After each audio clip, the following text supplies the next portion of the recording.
이론으로 그에게 대답하지 아니하리라. 오늘 전능자께서 깨달음을 주신다라는 말씀으로 은혜를 나눕니다. 지금까지 욥은 자신의 고난에 대해 엘리바스, 빌닷, 소발이라는 세 친구와 1차, 2차, 3차에 걸쳐 변론을 하였습니다. 변론의 결론은 답이 없어요.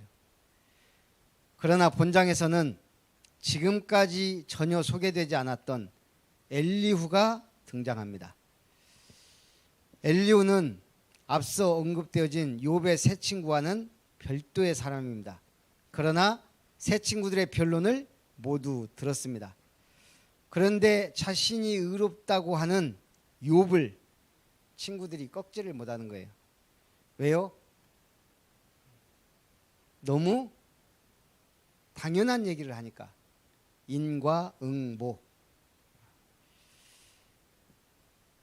그래서 오늘 엘리후가 출연합니다. 32장 1절부터 쭉 보니까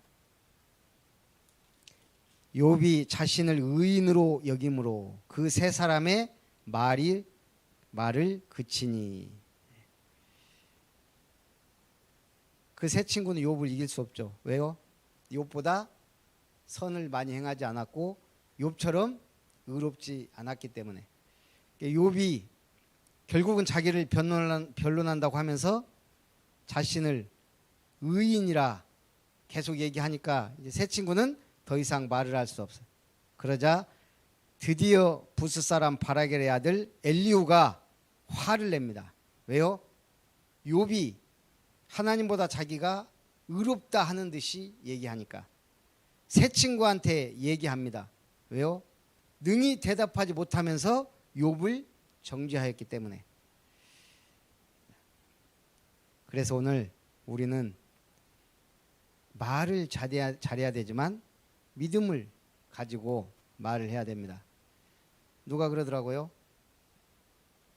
눈이 이 위에 있어요. 머리 위쪽에. 귀는 중간쯤에 있어요. 입은 아래에 있어요. 위치로 따지자면 먼저 보라는 거예요. 그리고 잘 들으라는 거예요. 그리고 말해라. 참 하나님 어쩜 이렇게 완벽하게 만들었는지. 그 하나님을 바르게 알고 믿을 때, 그리고 우리가 믿음의 말을 하고 복음의 말을 할 때 사람을 살리게 됩니다. 자, 엘리후는 4절 5절 보니까 그들의 나이가 자기보다 여러 해 위이므로 욥에게 말하기를 참고 있다가 세 사람의 입에 대답이 없음을 보고 화를 냅니다. 엘리후는 욥의 세 친구들이 자기보다 나이가 많으니까, 원래 이스라엘의 또 그 전통이 그래요. 나이 많은 사람부터 얘기하고, 우리나라도 그러잖아요. 윤리 도덕이 발달한 나라들은 나이가 많은 사람 얘기할 때는 나이 적은 사람이 거의 들어주는 식이죠. 엘리후도 처음에 계속 듣고 있다 드디어 화를 참지 못하고 노를 바라게 됩니다. 욥기 4절 5절. 그러면서 얼마나 엘리후가 계속 듣고 있으면서 답답했을까. 그래서 제가 오늘은 그냥 칠판으로 쓰면서 강의하는 게 편할 것 같아서 갖다 놨어요. 신앙생활은 산을 넘어야 돼요. 넘든지 오르든지.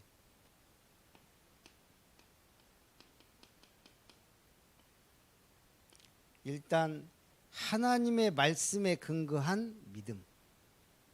제가 이번에 만났던 그 박 이사님이 나름대로 제가 보니까 한 5년 정도는 자기 말로 열심히 믿었어요.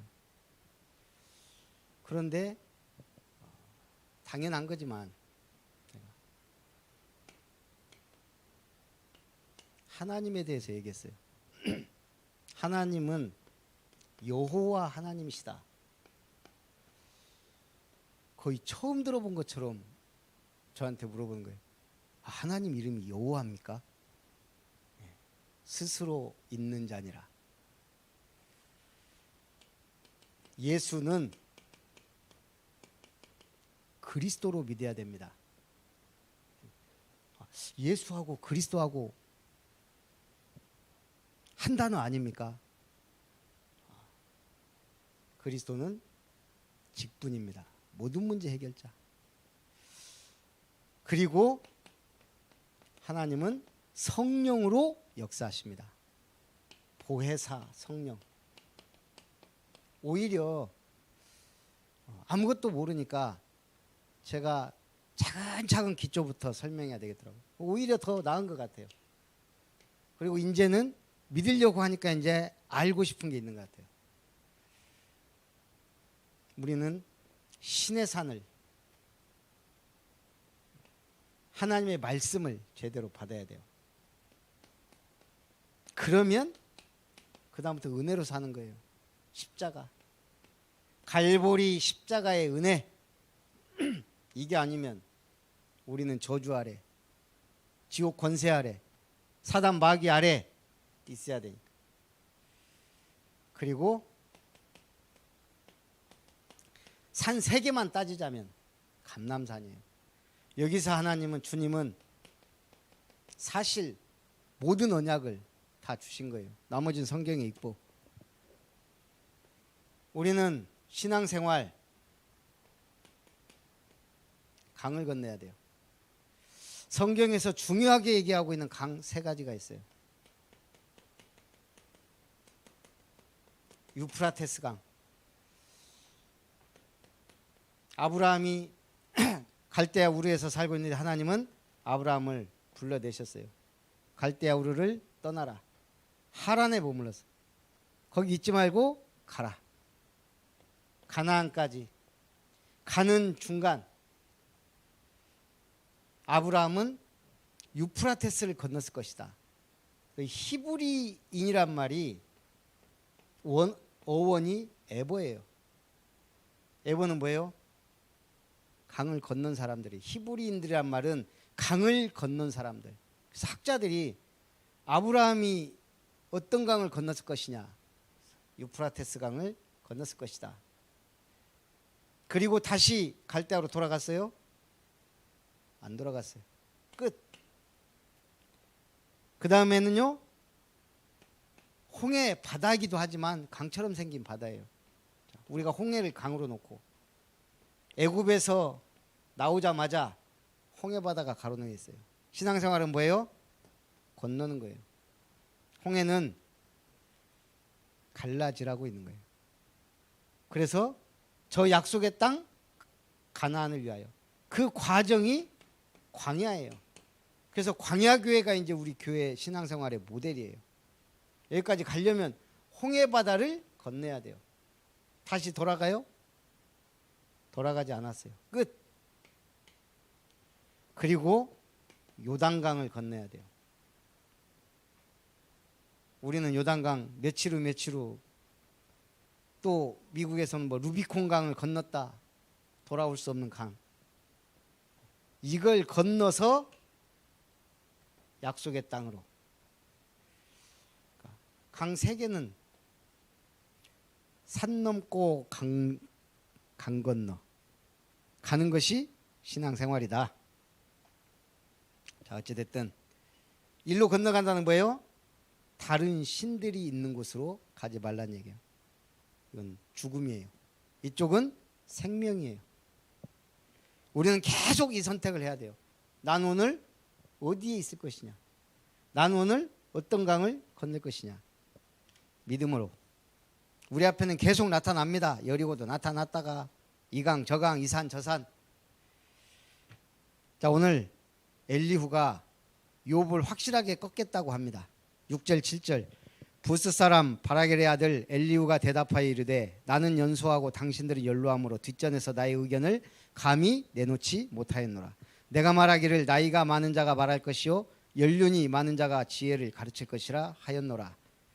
그러나 사람의 속에는 영이 있고 전능자의 숨결이 사람에게 깨달음을 주시나니 어른이라고 지혜롭거나 노인이라고 정의를 깨닫는 것이 아니니라.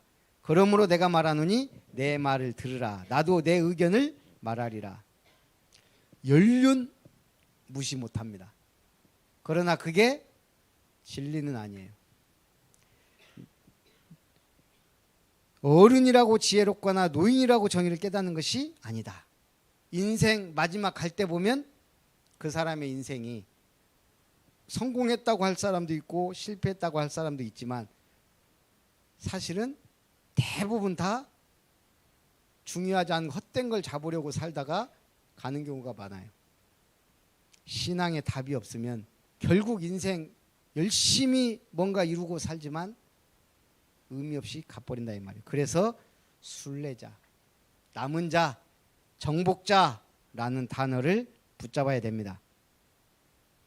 하나님 주시는 지혜와 총명을 갖지 않으면 우리는 선악조차 분별할 수가 없어요. 기준도 없고 답도 없고 저주 재앙 막을 수도 없어요. 어느 순간 우리는 막 발전한 시대, 세계화 시대 막 이러면서 패권 시대에 가다가 4차 산업 코로나라는 복병을 딱 만났어요. 이게 앞으로도 언제까지 계속될지 우리는 하치 앞을 내다볼 수가 없어요. 우리가 이렇게 비대면으로 이렇게 지금 개인 사업들이 어려워지고 이럴 줄 어떻게 알았어요? 답 없는 인생. 그러나 오직 믿음으로. 32장 12절에 보니까 내가 자세히 들은즉 당신들 가운데 욥을 꺾어 그의 말에 대답하는 자가 없도다. 지금 엘리후에게는 뭔가 확신이 있는 거예요. 자기는 어리지만 내가 분명히 욥을 꺾겠다라는 지금 자신감이 나온 거예요.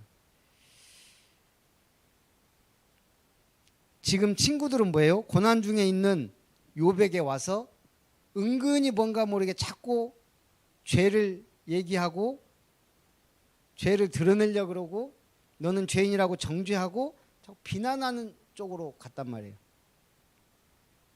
욥을 진짜 이해하고 사랑하고 불쌍히 여기고 믿음으로 도와주려고 하는 그런 내용들이 없었다는 얘기예요. 그런 욥이 반발할 수밖에 없죠. 그래서 13, 14절에도 보니까 당신들이 말하기를 우리가 진상을 파악했으나 그를 추궁할 자는 하나님이시오. 사람이 아니라 하지 말지니라. 그가 내게 자기 이론을 제기하지 아니하였으니 나도 당신들의 이론으로 그에게 대답하지 아니하리라. 15절부터 보니까 그들이 놀라서 다시 대답하지 못하니 할 말이 없음이었더라. 제가 요즘에 뭘 느끼냐면 저는 그래도 어쨌든 모태신앙이라 이게 가장 중요하다고 생각하고 살아왔어요. 근데 내가 뭘 못 배웠냐면 말씀은 너무너무 중요하지만 우리의 말도 얼마나 중요한지에 대해서 어렸을 때 잘 모르고 자랐던 것 같아요. 그러다 보니까 나도 모르게 어떨 때는 뒷담화 하다가 좀 어려운 일을 당하기도 했고 또 여러 가지 불신앙 이런 것들도 많이 있었다는 얘기예요. 염려.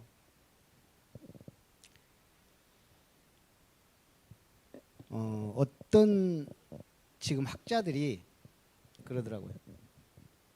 우리가 지금 말을 하면 휴대폰에 녹음 기능이 있어요. 그래서 내가 한 말을 그대로 들을 수가 있어요. 기침 소리까지. 그런데 앞으로 어떤 시대가 오냐면 과거에 했던 말을 재생시킬 수 있는 기술까지 나올 수 있다는 거예요. 그런데 그러더라고요. 말은 파장이 있어요. 에너지가 있어요. 이게 결국 내가 지금 말했지만 사라지는 게 아니고 뭔가 지금 에너지를 내뿜었다는 얘기예요. 뭐 이제 어쨌든 어떤 시대가 올지는 모르겠지만 난 그 말을 듣는데 우리 과학으로는 우리의 말을 재생시킬 수 없지만 하나님 나라에서는 분명히 가능하겠다. 우리가 무슨 말을 많이 하고 어떤 말 했는지 이게 메시지가 너무 중요한 것 같아요. 그래서 말. 왜 자꾸 부정적이고 불신앙 말을 하는 사람들이 망하는지, 그래도 긍정적인 말을 하고 막 축복의 말을 하는 사람들이 복을 받는지. 말이라는 게 힘이 있구나. 이게 무서운 거구나.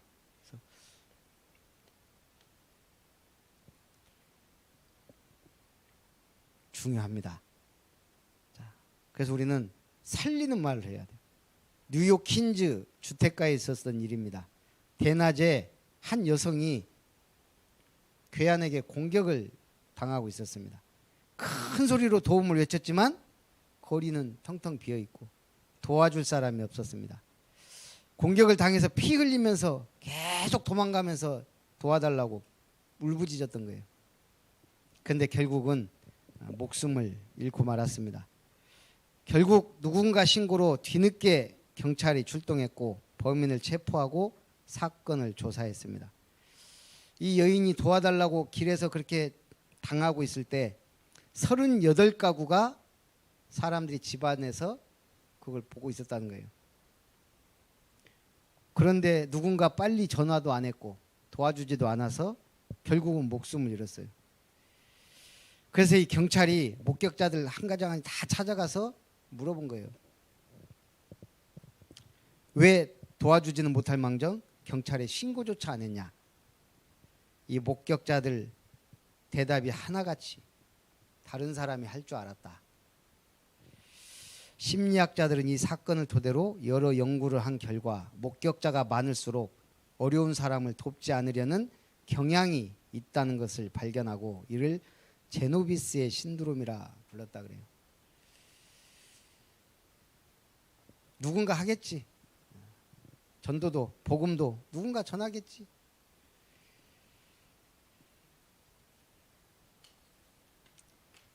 그래서 오늘 신앙은 나와 하나님과의 1:1 관계예요. 물론 나 때문에 주변이 복을 받고 살지만, 자 32장 19절 20절 보라 내 배는 봉한 포도주통 같고 터지게 된 새가죽 부대 같구나. 내가 말을 많이 하여야 시원할 것이라. 내 입을 열어 대답하리라. 지금 이 엘리후가 그동안 계속 듣고 있으면서 나도 좀 말해야 내가 답답한 이게 시원하겠다. 난 지금 봉한 포도주통 같이 내가 지금 꽉 찼다. 지금 말할 할 말이. 그러면서 나는 결코 사람의 낯을 보지 아니하며 사람에게 영광을 돌리지 아니하리니 이는 아첨할 줄을 알지 못함이라. 만일 그리하면 나를 지으시니가 속히 나를 데려가시리로다. 그래도 엘리후는 지금 나는 사람 보고 말하지 않겠다. 한마디로 하나님 앞에서 말하겠다. 내가 만약 아첨을 한다면 하나님께서 자기를 데려가실 것이라고 했습니다. 누가? 그래서 오늘 우리는 아첨의 말이나 탐심의 탈을 쓰지 아니하는 것이 중요하다. 상대방이 듣기에 좋은 말만 찾아서 이야기하는 것도 아첨에 빠지기 쉬운 대화의 자세다. 그래서 오늘은 간단하게 결론을 내립니다. 욥기서를 통해서도 우리가 신앙길을 가면서도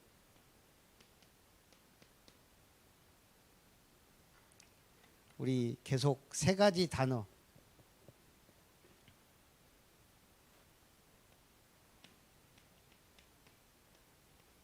하나님은 이 시대에 우리를 남은 자로 부르셨습니다.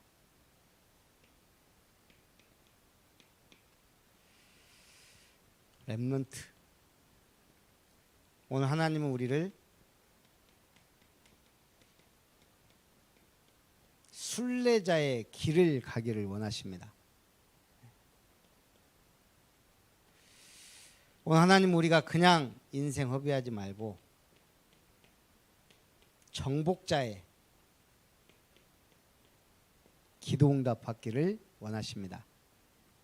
그래서 3가지 응답과 축복 속에 있기를 주님의 이름으로 축복합니다. 살아계신 하나님 감사를 드립니다. 정능자께서 지혜와 총명을 주시지 아니하시면 우리는 한낱 한 치 앞도 내다볼 수 없는 무능하고 부족하고 연약한 존재임을 고백합니다. 주께서 하늘문을 여시고 축복하셔서 욥의 친구들처럼 기본적인 비난과 비판을 일삼음으로 결국 인생에 답을 주지 못하는 그런 인생길 가는 것이 아니고 하나님께서 사명을 주신 남은 자의 사명, 하나님이 허락하신 순례자의 길을 가게 하시며 하나님께서 약속하신 정복자의 기도에 응답받는 증인들이 되게 하옵소서. 주 예수님의 이름으로 기도하옵나이다. 아멘.